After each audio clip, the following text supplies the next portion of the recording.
Hello friends, આજે હું તમારી સાથે શેર કરીશ રવાના ગુલાબજાંબુ. તો અહીંયા 1 કપ રવો લઈ લીધો છે.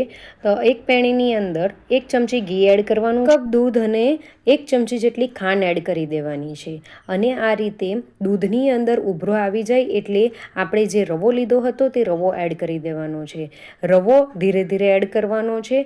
રવો એડ કરશો એટલે રવો બધું દૂધ ચૂસી લેશે અને તે ફૂલી જશે અને એક ડોના ફોર્મમાં આવી જશે અને એ પેનની સપાટી છોડવા માંડશે. તો આ રીતે પેનની સપાટી છૂટી જાય એટલે આપણે થાળીને ઘીથી ગ્રીસ કરી દેવાની છે અને જે રવાનો જે લોટ કર્યો હતો તે એડ કરી દેવાનો છે અને તેને ઢાંકીને સાઈડ પર મૂકી દેવાનું છે. ત્યાર સુધી ચાસણી કરવાની છે. તો અહીંયા 1.5 કપ જેટલી ખાંડ લીધી છે, તેની અંદર 1.5 કપ જેટલું પાણી એડ કરીને એલચી એડ કરી દીધી છે અને તેની અંદર ઓરેન્જ ફૂડ કલર એડ કર્યો છે અને તેને મિક્સ કરી દેવાનું છે અને 5 મિનિટ માટે તેને કૂક કરવાનું છે. તેની અંદર કોઈ પણ ચાસણીનો તાર નથી કરવાનો, ફક્ત આ ચીકણું હાથની અંદર લાગે બસ એટલું જ રાખવાનું છે. તો અહીંયા આપણો જે રવો છે એ થોડો હલકો ગરમ છે.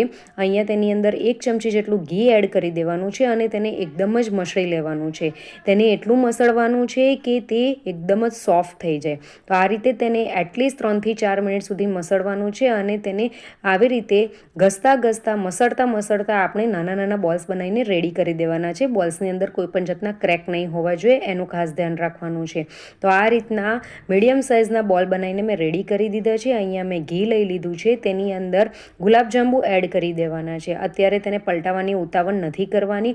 ગુલાબજાંબુને 1 મિનિટ માટે એમ જ રવા દેવાના છે અને ત્યાર પછી ધીરે ધીરે પહેલાં કરતાં જેટલી તેની સાઇઝ હશે તેના કરતાં એ ફૂલી જશે. તમે જોઈ શકો છો. તો આ રીતના ડાર્ક કલર આવી જાય એટલે તેને કાઢી લેવાના છે અને ગરમ ગુલાબજાંબુને ગરમ ચાસણીની અંદર એડ કરતા જવાનું છે.